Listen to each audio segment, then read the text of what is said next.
Olá,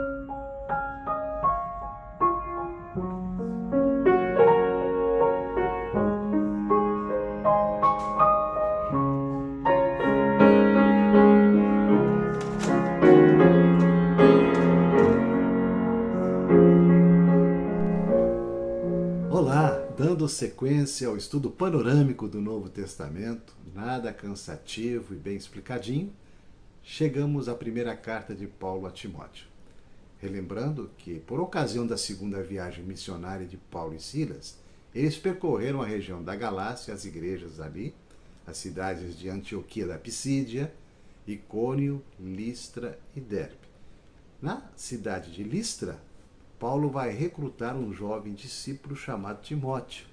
Isso está registrado lá em Atos 16, os versículos de 1 a 3. Chegou também a Derbe e a Listra. Havia ali um discípulo chamado Timóteo, filho de uma judia crente, mas de pai grego. Dele davam bom testemunho os irmãos em Listra e Icônio. Quis Paulo que ele fosse em sua companhia, e por isso circuncidou-o, por causa dos judeus daqueles lugares, pois todos sabiam que seu pai era grego. Eu destaco aqui o versículo 2, onde diz que Timóteo dava bom testemunho, né, para com os de fora. Ele tinha, apesar de ser jovem, já uma fé robusta, era temente a Deus, e a partir daí ele se tornaria extremamente útil para o ministério de Paulo. O grande cooperador Timóteo se tornou, no final da vida de Paulo, já no segundo encarceramento em Roma, quando ele estava prestes a ser martirizado. Poucos estavam acompanhando o apóstolo Paulo. Um deles era Timóteo. Temos aí essa fotografia do que restou de Listra. Nada. Essa é a região onde ficava a cidade de Listra. As outras cidades, temos algumas ruínas, Derbe, Icônio, Antioquia da Pisídia. O local em que foi escrita esta primeira carta, possivelmente na Macedônia, na cidade de Filipos, no ano 64, após o primeiro aprisionamento de Paulo em Roma, por ocasião da quarta viagem. Temos todo esse relato em Atos 28.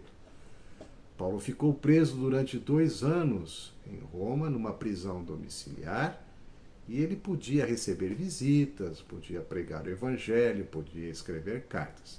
Após a sua soltura, ele passa pela região da Macedônia e escreve, então, esta carta a Timóteo, o qual ele havia deixado lá em Éfeso para que cuidasse da igreja. Olhando então a primeira carta de Paulo a Timóteo, no capítulo 1, o versículo 3 confirma isso. Quando eu estava de viagem rumo da Macedônia, te roguei permanecesses ainda em Éfeso, para demonstrares a certas pessoas, a fim de que não ensinem outra doutrina. Não é? Então, vamos ver algumas características de Timóteo. Primeiro, o que eu já acabei de falar, ele se tornou um grande cooperador e amigo íntimo de Paulo, até os últimos dias da sua vida. Alguns aspectos da personalidade: ele era jovem, está aí o texto de 1 Timóteo 4,12, tímido. Essa timidez a gente pode constatar quando, na segunda carta, no capítulo 1, vamos dar uma olhada aqui, nos versículos de 6 a 8. Por esta razão, pois te admoesto que reavives o dom de Deus que há em ti, pela imposição das minhas mãos, porque Deus não nos tem dado espírito de covardia, mas de poder, de amor e de moderação. Fato, Timóteo tinha uma personalidade tímida, até enfraquecida, um pouco melancólico, inclusive. A parte física também não era boa, ele era assim, doente, não tinha uma boa saúde. E como já falamos, ele era filho de uma mãe judia convertida, a Eunice, também a sua avó Lloyd, muito temente a Deus, e o pai era grego. Só que não temos registro, detalhes de quem foi o pai de Timóteo. Possivelmente já havia falecido. 1ª e 2ª Timóteo e também a carta de Paulo a Tito são cartas pastorais. Mostra o cuidado do apóstolo para com esses discípulos, dando recomendações, trazendo vários cuidados que eles precisavam ter, e instruí-los também para com a questão de como eles deveriam cuidar das igrejas. A carta ela tem esse senso, esse tom pastoral. O tema: fiéis em Cristo. Instruções de como liderar a igreja. Felizmente, essa primeira carta ela traz uma recomendação, assim, um ensino claro de como a igreja deveria ser organizada. A igreja tinha uma liderança, deveria ter uma liderança, né? As primeiras igrejas foram organizadas e eram estabelecidos presbíteros e diáconos nas igrejas, os únicos cargos de liderança na igreja de presbíteros e diáconos.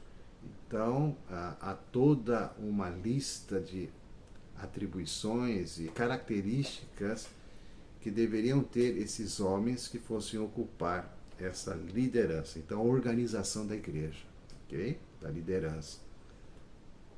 Palavras-chave: doutrina, ensino, sã doutrina. Essa palavra sã doutrina, ela é muito particular dessa primeira carta.